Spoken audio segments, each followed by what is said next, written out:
पाकिस्तान का इसलिए नहीं है कि हमारे लिए आपने हरमुज़ आज भी खुली है। बिल्कुल खुली है, पाकिस्तान के जहाज़ गुजर रहे हैं। हाँ, रशिया वो मुल्क है जो कि न्यूक्लियर साइट्स बनाने में सबसे ज़्यादा मददगार है। अभी भी $30 अरब का मुआहदा उसका मौजूद है, जिसमें 5 नए एटमी रिएक्टर उसने बना कर देने हैं। चागी के अंदर हमने एक पहाड़ के अंदर जाकर धमाका किया था, एटमी धमाका। तो पहाड़ को सिर्फ लग्जिश आई थी, हाँ जी, वो मिट्टी उड़ती हुई हमने देखी थी। एटम फटा था उसके अंदर, हाँ जी। जिसको दुनिया मानती है कि वो बड़ा हैवी धमाका था। ईरान के एटमी असासे महफूज हैं, जिन तक पहुंचना मुश्किल ही नहीं नामुमकिन है। ये बात डोनाल्ड ट्रंप भी मान गए। शिकस्त खुर्दा डोनाल्ड ट्रंप ने अपनी तकरीर में ईरान के एटमी असासों के बारे में क्या कहा, आमिर रज़ा से बात करते हैं। आमिर भाई, वो बात जो पिछले कई दिन से हम अपने वीलॉग्स में बताते हैं कि भाई ईरान के एटमी असासे बिल्कुल महफूज हैं, वहाँ तक पहुँचना किसी के बस की बात नहीं है। वो ज़ेरे ज़मीन पहाड़ों के अंदर कोई नहीं पहुँच सकता। आज ट्रंप ने भी मान लिया। देखिए, ट्रंप ने तो अपनी शिकस्त की बहुत सारी वजूहात जो हैं वो बताई। उसने बताया कि क्योंकि यूरोपियन यूनियन ने उसका साथ नहीं दिया। उसने बताया कि जर्मनी, फ्रांस और बरतानिया ने उसके साथ नहीं दिया।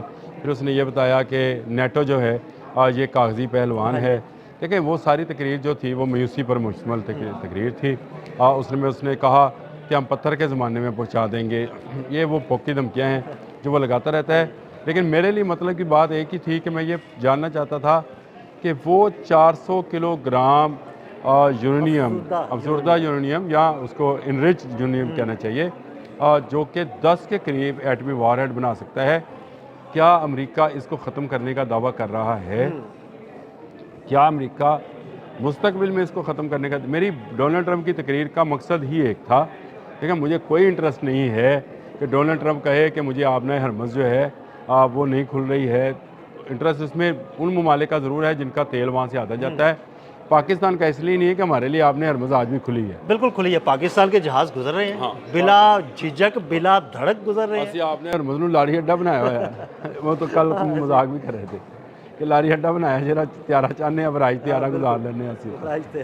हाँ, तो ये मामला जो था मेरे लिए सिर्फ उनका वो न्यूक्लियर, क्योंकि इस पर सिर्फ अमेरिका की नज़र नहीं है, रशिया की जो कि दोस्त है ईरान का, हाँ जी, उसकी भी नज़र थी। और इसीलिए पुतिन ने ये ऑफ़र किया था ईरानी, कहा था कि जनाब वो इनरिच यूरेनियम हमारे हवाले कर दें। ईरान ने कहा भाई नहीं, जब अमन होगा तो हम आपको वापस कर देंगे। और रशिया वो मुल्क है जो कि न्यूक्लियर साइट्स बनाने में सबसे ज़्यादा मददगार है। अभी भी $30 अरब का मुआहदा उसका मौजूद है, जिसमें 5 नए एटमी रिएक्टर उसने बना कर देने हैं। लेकिन इसके बावजूद ईरान की मैं ये समझता हूँ, ईरान की जो सुप्रीम कमांडर कौंसल है, जो सिक्योरिटी कौंसल है, उसने अपने सुप्रीम कमांडर के अहकाम के तहत ये यूरेनियम किसी के हवाले नहीं किया। और अब डोनाल्ड ट्रंप ने वाज़िया शिकस्त तस्लीम की कि वो इतना गहराई में है कि वहाँ तक पहुँचना नामुमकिन है।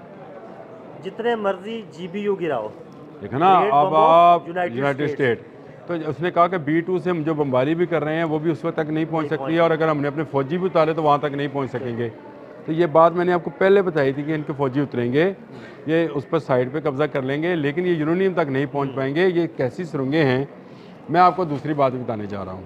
अल जज़ीरा की स्टोरी है, ईरानी जो मिसाइल सिटीज़ हैं, मैं आपको ना वो वीडियो भेज देता हूँ, लेकिन आप उसमें से तस्वीरें लगा लीजिएगा। उसके अंदर ये सारी चीज़ें मौजूद हैं कि उन्होंने कैसा गहराई में क्या काम कर रखा है, और वहाँ पर अंदर कैसे शहर आबाद हैं, और एक के बाद एक वो डीप पर चला जाता है। और फिर ऐसी साइट्स हैं, अगर आपको मैं सिर्फ एक चीज़ की मिसाल देने लगा हूँ, बाकी उसकी बाद में देखते हैं। चागी के अंदर हमने एक पहाड़ के अंदर जाकर धमाका किया था, एटमी धमाका। तो पहाड़ को सिर्फ लग्जिश आई थी, वो मिट्टी उड़ती हुई हमने देखी थी। एटम फटा था उसके अंदर, जिसको दुनिया मानती है कि वो बड़ा हैवी धमाका था।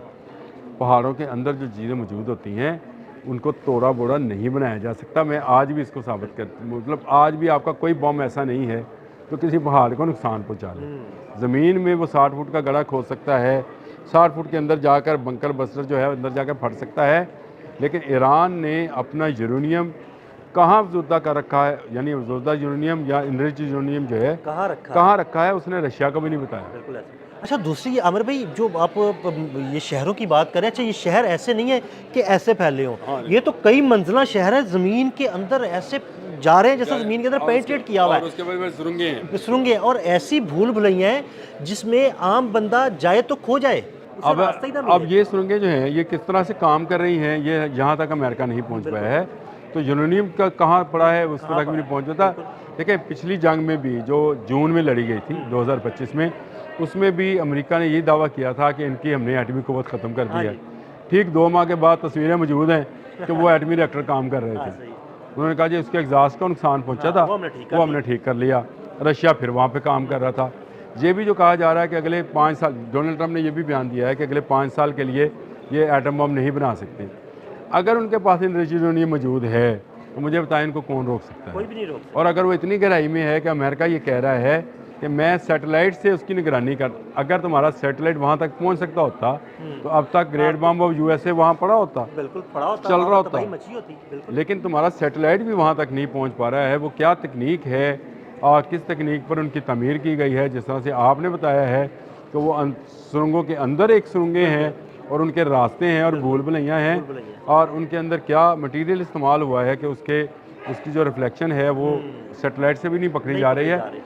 ये ईरानियों की अपने तैयार करदा टेक्नोलॉजी है। मैंने ना एक वीडियो आपके साथ शेयर की है, हम उस पर वीलॉग करेंगे। एक ज़ेरे ज़मीन फ़िज़ाई अड्डा, उसकी वीडियो सामने आई है जहाँ से फाइटर प्लेन निकल के बाहर उड़ते हैं।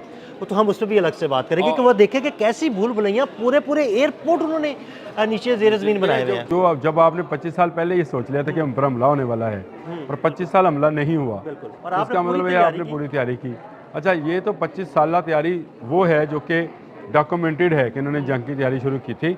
मैं ये कहता हूँ ये 40 साल तैयारी है। जब डोनाल्ड ट्रंप ने या आपने हरमस पे बयान दिया था 40 साल पहले कि हम जाके हाक पे कब्ज़ा कर लेंगे, ईरान मेरा ख्याल है उसी वक्त तैयारी पे चला गया था। और ये जो एयरपोर्ट्स और ये चीज़ें हैं, इसमें ज़्यादा फ़ायदा ईरान का ये हुआ कि उस पर पाबंदी रही। अगर आपकी पाबंदी रहे तो आप में ना टूरिस्ट उस तरह से खुलकर जा सकते हैं, ना वो ममालिक जो हैं उसके अंदर वो कोई जासूसी का सिस्टम बना सकते हैं। तो ये ईरान के लिए मेरा ख्याल है ज़्यादा हेल्पफुल हुआ। और पासदारानी इनकलाब की जो फॉर्मेशन है, जिस तरह से अली हामनई ने की थी और मुश्तबा हामनई ने उसको लीड किया था, मेरा ख्याल है उसकी फॉर्मेशन ऐसी हैं, या जिस तरह से आपने बताया कि ज़ेरे ज़मीन सिर्फ यूरेनियम नहीं है। और मैं आपसे अक्सर कहता हूँ कि मुझे बताएं कि ईरान की फ़ज़ाइया का कौन सा जहाज़ इन्होंने तबाह किया, उसे इस्तेमाल नहीं किया। बिल्कुल, उन्होंने अभी तक उसको बचा के रखा हुआ है। और मैं बताऊँ ये इस्तेमाल हो भी जाने हैं। अगर हाक पे ऊपर कुछ किया या मुत्तहिदा अरब अमारात जैसी कोई बेवकूफ़ी हुई जंग में शामिल होने की, तो ये जहाज़ आपको ड्रोन्स के साथ उड़ते हुए और मिसाइल बरसाते हुए नज़र आएंगे। अभी उन्होंने महफूज रखे होंगे, लेकिन ये बड़ी खुशी की खबर है कि यूरेनियम जो अफसुदा है वो महफूज, और इस हद तक महफूज है कि अमेरिका मुस्तकबिल में भी उस तक नहीं पहुँच सकता। बहुत शुक्रिया आमिर भाई। आमिर भाई ने बड़ी तफसील के साथ इस सारे मामले को आपके साथ डिस्कस किया। अदील अहमद और आमिर रज़ा को इजाज़त दीजिएगा। अल्लाह हाफ़िज़।